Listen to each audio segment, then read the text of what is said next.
Guys, स्वागत है आप सभी का द मास्टर साहब पे। दोस्तों, सर्वेइंग एक बहुत इम्पोर्टेंट चैप्टर है जो रोल प्ले करता है बहुत सारे एग्जामिनेशन में। जो आपका जो एग्जामिनेशन है उसमें तो है ही, उसके अलावा जो अगर कोई जनरल इंजीनियरिंग की पेपर होती है, जनरल इंजीनियरिंग की, ठीक है, तो जनरल इंजीनियरिंग में भी ये आता है जिसमें जो मैकेनिकल वाले हैं, सिविल हैं या जितने भी ब्रांच वाले हैं, उन सबको सर्वेइंग का ये वाला पार्ट जो है लैंड सर्वेइंग वाला पढ़ना होता है। तो उसमें कुछ ऐसे क्वेश्चंस हैं, जो कुछ ऐसे एमसीक्यूज हैं जो प्रीवियस ईयर एग्जामिनेशन में आए हैं। जो इस लेवल के एग्जामिनेशन में जो क्वेश्चंस आए हैं, उन क्वेश्चंस को मैं कोशिश कर रहा हूं कि इसमें जो है एक पहला पार्ट मैं इसमें डाल रहा हूं। उसके बाद में सेकंड पार्ट, थर्ड पार्ट हिसाब से इसको मैं कोशिश करूंगा अब तक अवेलेबल करा सकूं। जो फर्स्ट पार्ट है इसमें जो आया है, उस फर्स्ट पार्ट को मैं यहाँ पे आपको अवेलेबल करने की कोशिश कर रहा हूँ। ठीक है, तो चलिए स्टार्ट करते हैं हमारा पहला क्वेश्चन।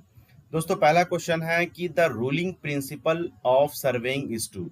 सर्वेइंग का जो रूलिंग प्रिंसिपल होता है वो क्या होता है? ये कई बार ये क्वेश्चन आया है। पहला ऑप्शन है work from whole to part, दूसरा ऑप्शन है work from part to whole, तीसरा ऑप्शन है work from line to area और चौथा है work from point to area. तो समझ लीजिए कि जो प्रिंसिपल ऑफ सर्वेइंग होता है वो कहता है working from the whole to the part. ये एक रूलिंग प्रिंसिपल है सर्वेइंग का जी, यानी कि ऑप्शन नंबर ए हमारा करेक्ट होगा। अब इसमें क्या है कि इसमें जो मेथड इन्वॉल्व होते हैं वो एक्यूरेट होते हैं, ठीक है। और ये जो है बेस्ड जो है आपको एग्जाम्पलीफाइड जो होता है केस, जैसे लार्ज सर्वेज होते हैं कवर, जो होल कंट्री या रीजन में कवर किया जाता है, उसको इसमें सॉल्व हम लोग करते हैं। चलिए नेक्स्ट क्वेश्चन की तरफ बढ़ते हैं। दूसरा क्वेश्चन है दोस्तों यहाँ पे, in a geodetic surveying the surface of the earth is. जो जियोडेटिक सर्वे होता है उसमें सरफेस ऑफ द अर्थ को क्या कंसीडर करते हैं? वर्टिकल कंसीडर करते हैं, कर्व कंसीडर करते हैं, इंक्लाइन कंसीडर करते हैं या हॉरिजॉन्टल कंसीडर करते हैं? तो जियोडेटिक सर्वे बोलते हैं कि वो सर्वे जिसमें जो है शेप जो है अर्थ का वो हम टेकन इनटू द अकाउंट, मतलब उसको लेते हैं and a higher degree of precision में, ठीक है। तो इसमें जो है हम लोग जो कर्व्ड जो उसका अर्थ का होता है सरफेस, उसको हम लोग कंसीडर करते हैं जियोडेटिक सर्वेइंग में। लेकिन वहीं अगर बात करें प्लेन सर्वेइंग की, अगर प्लेन सर्वेइंग इसी जगह पे पूछ दिया जाए, प्लेन सर्वे, तो इसमें हम लोग जो है अर्थ के जो कर्व सरफेस है उसको कंसीडर नहीं करते हैं, कंसीडर नहीं करते हैं, ठीक है। चलिए नेक्स्ट आगे बढ़ते हैं। ये है विच of the following statement is not correct for the principal of surveying. किसके, ये जो स्टेटमेंट दिया हुआ है इसमें से कौन से स्टेटमेंट करेक्ट नहीं है प्रिंसिपल ऑफ सर्वेइंग के लिए, ठीक है। तो इसमें जो है सबसे पहला ऑप्शन है कि location of a point with respect to two references, दूसरा है major control points are measured with lower degree of precision, तीसरा है minor control points are measured with higher degree of precision, और चौथा है working from part to whole. तो इसमें देखिए जो सारे ऑप्शंस हैं जो आपका दिया हुआ है, location of a point with respect to two reference के हिसाब से वो सही है, मेजर कंट्रोल पॉइंट्स जो है मेजर करते हैं वो भी सही है, ठीक है, माइनर कंट्रोल पॉइंट्स जो मेजर करते हैं हायर डिग्री वो भी सही है। और अभी जस्ट पीछे हम लोगों ने देखा कि जो रूलिंग प्रिंसिपल है सर्वेइंग का वो कहता है कि आपका work from whole to part होना चाहिए, लेकिन यहाँ पे है पार्ट टू होल। तो ये वाला जो है स्टेटमेंट रॉन्ग है, यानी आंसर क्या हो जाएगा? आंसर डी करेक्ट हो जाएगा। चलिए आगे बढ़ते हैं।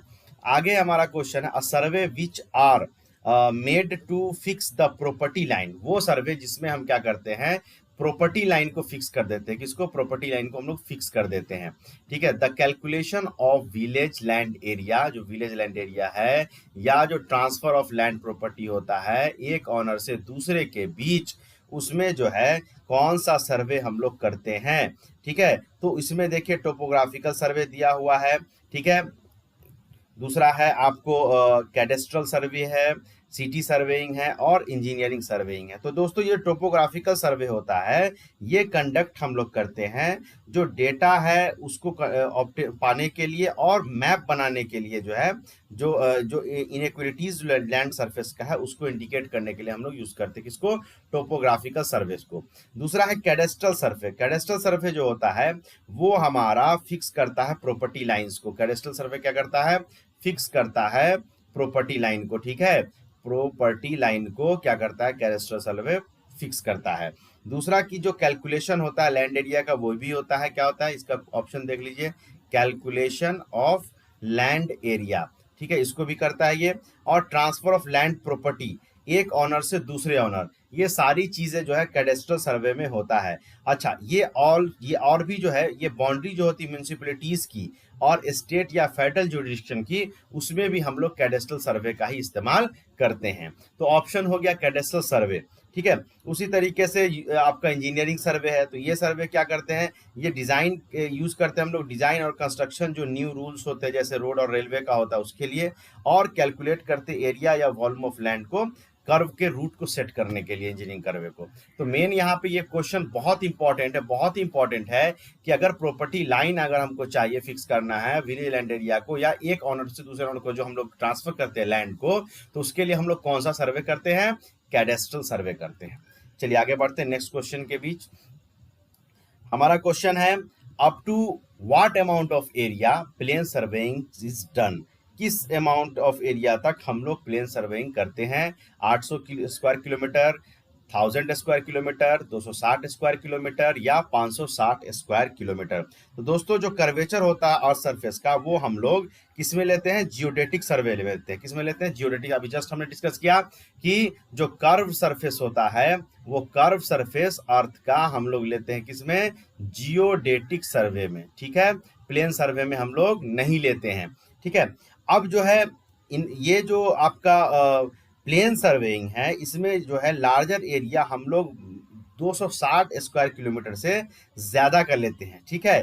तो कहाँ तक ले सकते हैं, तो 260 किलोमीटर जो होता है लार्ज जो है, या उससे ज्यादा जो है 260 किलोमीटर से ज्यादा लेते हैं, ठीक है। और इसमें जो है आपको आंसर क्या आ जाएगा, आंसर आ जाएगा 260 स्क्वायर किलोमीटर। तो 260 किलोमीटर स्क्वायर किलोमीटर जो एरिया है वहां पे प्लेन सर्वेइंग हम लोग करते हैं, ठीक है। चलिए आगे बढ़ते हैं। आगे क्वेश्चन है हमारा, in geodetic surveying sum of angles, यानी डिग्री में, of a spherical triangle should not be greater than, कितना से ज्यादा नहीं होना चाहिए, ठीक है।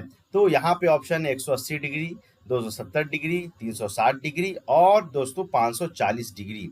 तो यहाँ पे ये दिया गया है, ठीक है। अब आप समझ लीजिए इसमें किस सर्वे में पूछा जा रहा है, जियोडेटिक सर्वेइंग में पूछा जा रहा है, ठीक है। तो जियोडेटिक सर्वेइंग में जो हम लेते हैं वो ट्रायंगल हम लोग यूज करते हैं, जो स्फेरिकल ट्रायंगल है वो यूज किया जाता है।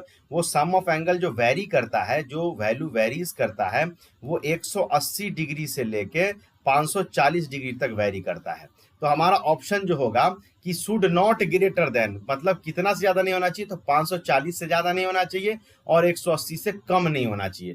तो आंसर यहाँ पे 540 हो जाएगा। अब इसी में मैं आपको बता देता हूं कि अगर इसी में यहाँ पे क्वेश्चन रहता कि अगर प्लेन सर्वेइंग की बात होती, कि अगर प्लेन सर्वेइंग में बताइए कि कितना से ज्यादा नहीं होना चाहिए, तो प्लेन सर्वेइंग में 180 डिग्री से ज्यादा नहीं होना चाहिए, उससे ग्रेटर देन नहीं होना चाहिए। तो वहां पे आंसर हो जाता 180 डिग्री। तो प्लेन सर्वेइंग में 180 से ज्यादा नहीं होना चाहिए और जियोडेटिक में 180 से कम नहीं होना चाहिए और 540 से ज्यादा नहीं होना चाहिए, इसको याद रखेंगे।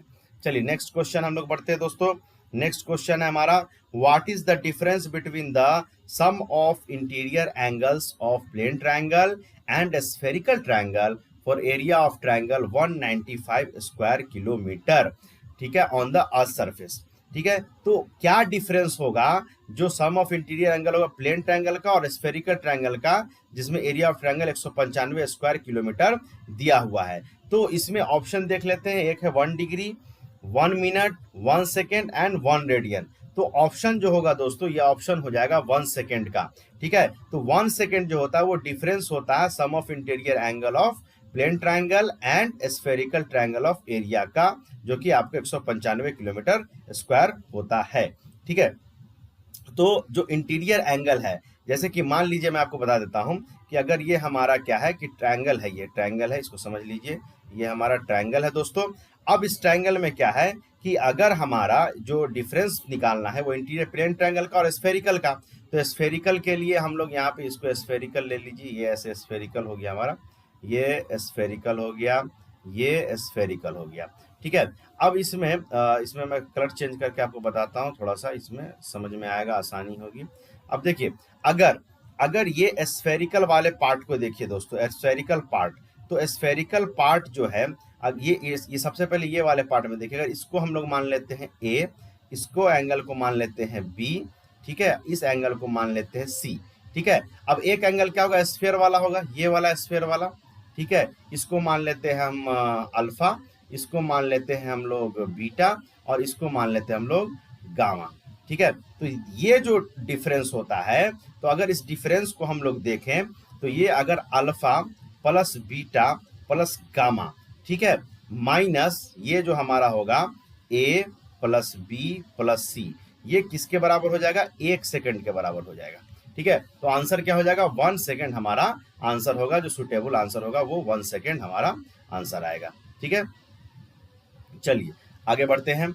आगे हमारा क्वेश्चन है कि in geodetic surveying sum of all the internal angles, degree में बोल रहा है, वो कितना होना चाहिए। जो जियोडेटिक सर्वेइंग है उसमें जो इंटरनल एंगल का सम होना चाहिए वो आपका कितना होना चाहिए। अभी जस्ट हमने आपको पीछे बताया कि जो हमारा ऑप्शन पहले देख लीजिए, equal to 180 degree, equal to 136, greater than 180 और लेस देन 180। अभी हमने बताया कि 180 डिग्री से कम नहीं होना चाहिए और 540 से ज्यादा नहीं होना चाहिए, ठीक है। तो इसमें जो है आपका ऑप्शन क्या हो जाएगा, ग्रेटर देन 180 डिग्री होगा।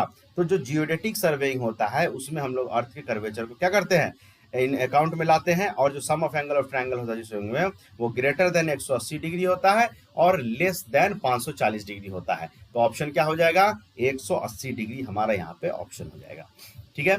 देखिए नेक्स्ट क्वेश्चन है, the survey in which the curvature of the earth is taken into account is called. अभी जस्ट मैंने बताया, ये क्वेश्चन देखिए किस तरीके से घुमा के पूछा जा रहा है, एक ही क्वेश्चन को, एक ही टॉपिक को बार बार घुमाया जा रहा है। तो वो कौन सा सर्वे है जिसमें अर्थ के कर्वेचर को हम लोग कंसीडर करते हैं, तो वो हमारा ऑप्शन है जियोडेटिक सर्वेइंग। अभी जस्ट मैंने बताया कि इसमें हम लोग सर्वे को इसको क्या करते हैं, कंसीडर करते हैं।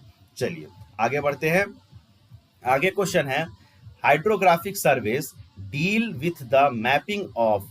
हाइड्रोग्राफिक सर्वे जो हम लोग करते हैं वो किस चीज के मैपिंग के लिए करते हैं, तो पहला ऑप्शन है लार्ज वाटर बॉडीज, दूसरा हेवनली बॉडीज, तीसरा है माउंटेनियस रीजन, और चौथा है कैनाल सिस्टम। तो दोस्तों ये जो हाइड्रोग्राफिक सर्वे होता है, हाइड्रो का मतलब होता है पानी, ठीक है, हाइड्रो का मतलब होता है वाटर, और वाटर का जो सर्वे होगा इसमें देख लीजिए, वाटर के लिए जो है हमारे पास जो है कैनाल सिस्टम और लार्ज वाटर बॉडीज है। तो हम लोग जो हाइड्रोग्राफिक सर्वे करते हैं वो लार्ज वाटर बॉडीज के लिए करते हैं, या हम लोग इस दूसरा है कि लार्ज वाटर बॉडीज के लिए करते हैं, किस पर्पस के लिए करते हैं, लार्ज वाटर बॉडीज में हम लोग किस चीज के लिए करते हैं। तो अगर आपसे पूछे कि हाइड्रोग्राफिक सर्वे जो है इस क्वेश्चन को घुमा के कि लार्ज वाटर बॉडीज के लिए किया जाता है, तो उसमें किस चीज के लिए किया जाता है, तो दोस्तों उसमें जो हम लोग करते हैं वो हम लोग करते हैं नेविगेशन के लिए, कि नेविगेशन किधर होगा, नेविगेशन सिस्टम को जानने के लिए करते हैं।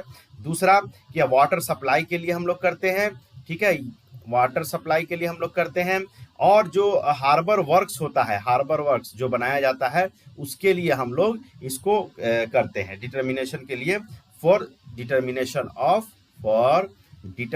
ऑफ सी लेवल को जानने के लिए लार्ज वाटर बॉडीज में, ठीक है। तो ये हमारा इसमें आता है, ठीक है। अब इसमें क्या है, इसमें क्या होता है, ये जो वर्क होता है इसमें मेजरमेंट होता है डिस्चार्ज स्ट्रीम का कितना हो रहा है, टोपोग्राफिक सरफेस सोर्स का, बैंक्स का करते हैं, ठीक है, और जो है लोकेट करते हैं, जो साउंडिंग सिस्टम है, डेप्थ ऑफ वाटर चेक करते हैं, ये सारा चीज में हम लोग करते हैं।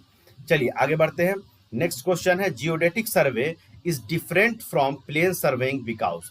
जियोडेटिक सर्वे प्लेन सरफेस से कैसे अलग है, इसके बारे में भी हम लोग बहुत सारा क्वेश्चन डिस्कस कर चुके हैं। पहला है the curvature of the earth, the large difference of elevation between various points, undulation of the topography और नन ऑफ द एबव। बहुत इजी है, अभी अगर आप कंटिन्यू वीडियो देख रहे होंगे तो आप तुरंत अभी पकड़ लिए होंगे कि जियोडेटिक सर्वे में हम लोग अर्थ कर्वेचर को अकाउंट में लेते हैं और प्लेन सर्वे में नहीं लेते हैं। तो इसमें क्या चीज का मेनली डिफरेंस है, डिफरेंस है द कर्वेचर ऑफ द अर्थ का, ठीक है।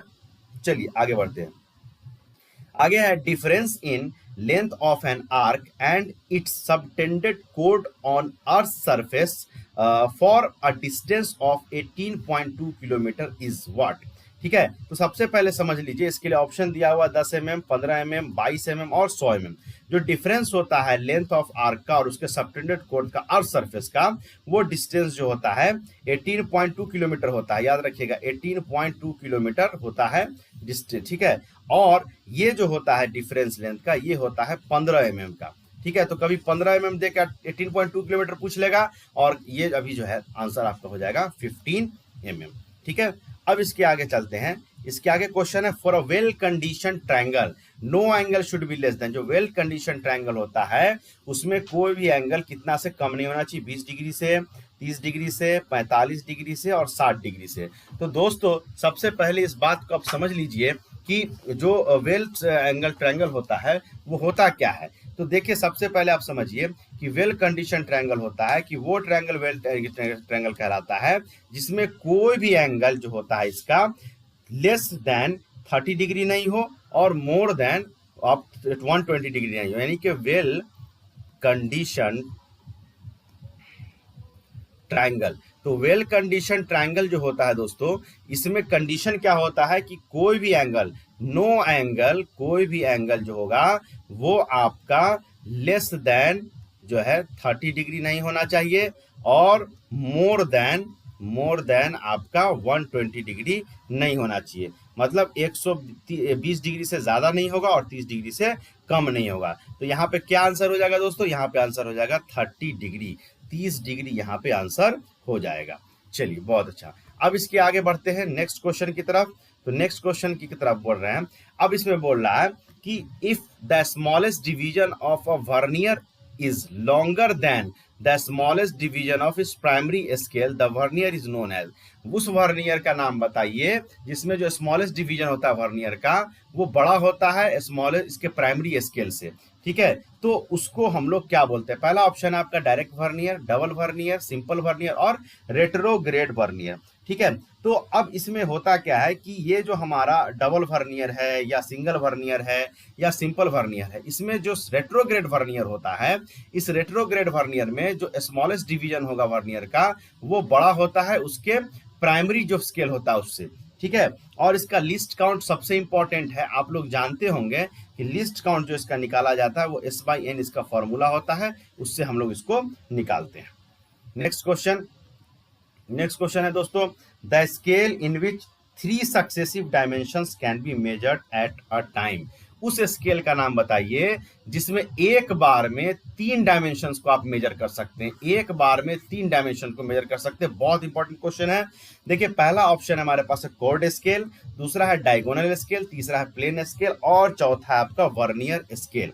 तो देखिए दोस्तों, जो हमारा 3 डायमेंशन आपको मेजर करने के लिए हमारे पास जो होता है वो होता है डायगोनल स्केल। इसमें आप एक बार में अगर नापिएगा तो मीटर, सेंटीमीटर और मिलीमीटर एक बार में मेजर हो जाएगा, या अगर आप इधर चले जाएं तो किलोमीटर, मीटर या सेंटीमीटर एक बार में आ जाएगा, ठीक है। तो एक बार में 3 डायमेंशन आप मेजर कर सकते हैं किसमें, डायगोनल स्केल में। चलिए नेक्स्ट चलते हैं।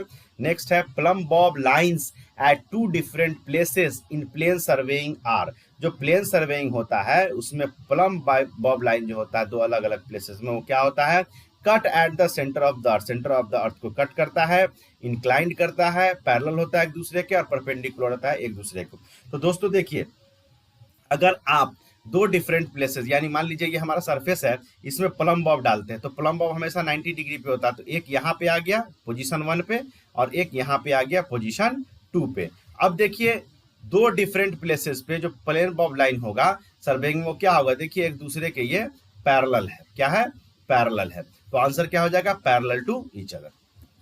Next question, which of the following scale of the map is not affected due to shrinking of map. इसमें से कौन स्केल जो है श्रिंकिंग ऑफ मैप की वजह से अफेक्ट नहीं करता है, ठीक है। अगर मैप श्रिंक कर जाए तो वो अफेक्ट नहीं करेगा। पहला है इंजीनियर्स स्केल, दूसरा है ग्राफिकल स्केल, तीसरा है रिप्रेजेंटेटिव फ्रैक्शन और चौथा है नन ऑफ दीज। तो दोस्तों देखिए इसमें जो है सबसे इंपॉर्टेंट समझ लीजिए कि जो अगर किसी इन्वायरमेंटल इश्यूज की वजह से या किसी चीज की वजह से जो हमारा ये मतलब इफेक्ट कर जाता है, क्या चीज हमारा जो इफेक्ट करेगा, जैसे कि मान लीजिए इन्वायरमेंट में कोई चेंज आ गया या टेम्परेचर चेंज हो गया। कैसे चेंज होता है, इन्वायरमेंट का चेंज हो गया या टेम्परेचर का चेंज हो गया, ठीक है, या ह्यूमिडिटी की वजह से हो गया, जिसके कारण क्या होता है जो मैप होता है वो सिकुड़ जाता है। उससे क्या होता है कि मैप पे जो लाइन खींची जाती है वो भी सिकुड़ जाती है,